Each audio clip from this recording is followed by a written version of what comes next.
Hi, my name is Janann Jones. I have been attending Grace for 5 years. I was raised in a split home. My parents divorced when I was 2.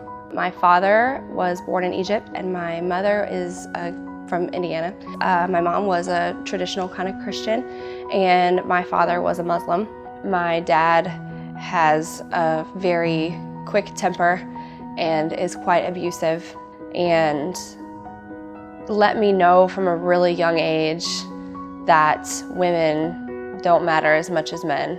And seeing the culture, seeing the separation, seeing the differences between men and women, seeing how women were treated so much worse than men was eye-opening. When you would go back to my mom's house where everything was predominantly Christian, and it was a very real culture shock.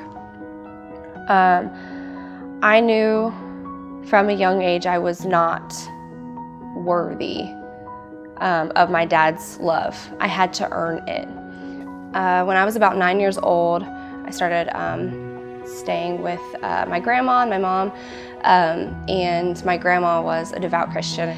I knew that Jesus was my savior, but I didn't really have the heart knowledge to accept that.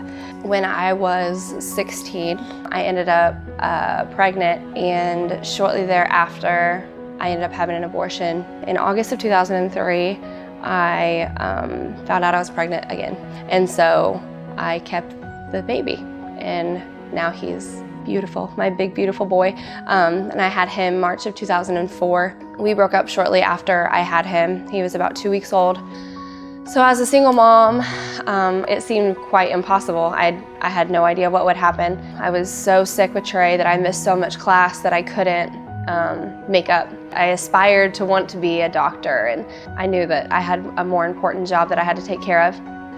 April of 2004, I gave my heart to the Lord, decided to get baptized shortly thereafter, and it was an awesome moment for me. With the history I had with my father, knowing that I had a father now that genuinely loved me, knowing that I had value even though I was told I didn't have value, was so freeing. I felt the chains and the bondage of my past fall off, and I was able to come up a new person. Through my youth group, I met Dave. Dave and Trey automatically had a relationship. It was so sweet. Trey took his first steps to him. Dave really took on a father role for him even whenever he didn't have to. It was awesome to see someone genuinely care about my kid and not just me. We got married in November of 2007. He truly took to my son and became his dad. We ended up having stair-step children. Watching Dave with Ben and watching Dave with Trey was such a cool thing because there was absolutely no difference between my kids. Someone can act like a father whenever there's not a biological kid involved, but when there's both and they still act like they absolutely adore your child and still genuinely care, that's such a great experience and such an amazing testimony to Dave. God took my story and totally changed what was impossible at the time for me to a completely possible moment. By man's standards, I was destined for a future that was impossible, but through God's grace and His mercy, I'm possible because of Christ.